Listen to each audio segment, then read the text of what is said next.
All right, we have successfully done parsing all the 1,000 websites and its respective pages has been visited. It took around close to 1 hour to complete the entire steps. For the safer side, what I'm just doing is I'm just dumping this contained dictionary into this JSON file. The next step would be like we have to view the results either in a CSV or an Excel format. In order to achieve that, we have things in dictionary, and I have written a function to convert a dictionary into data frame, pandas data frame. So I'll just explain how this function works.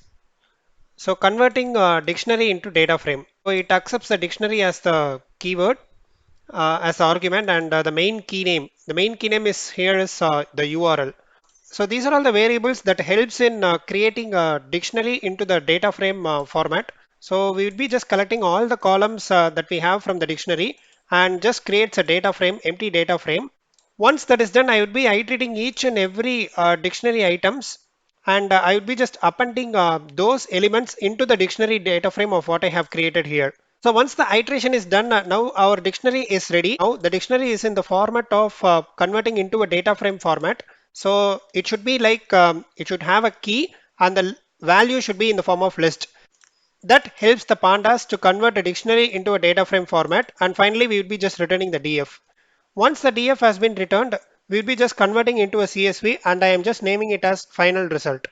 So I have opened the final result.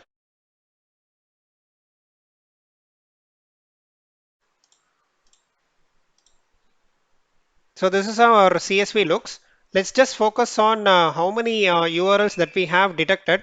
So I'm just selecting only the URLs that has been detected. So out of 1,000, we have just only 4 URLs that speaks about the travel policy. And as you could see, like we have collected the URLs that speaks about the travel policy patterns. The ATPI website speaking about the travel policy, and so these are all the URLs that exactly matches the travel policy regex pattern of what we have mentioned from our code.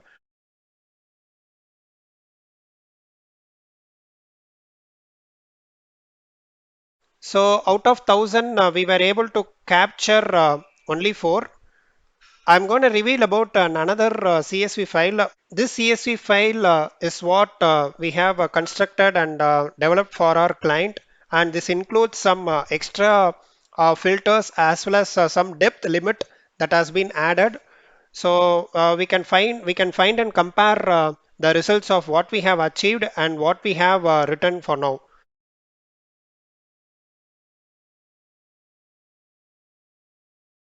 So out of 1,000, we were able to capture 10 websites that speaks about the positive travel policy keyword.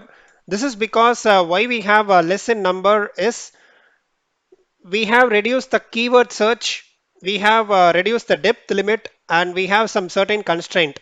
So you could see like, so this is mainly because we are just focusing only on the depth limit 0. We haven't focused on the depth limit 1.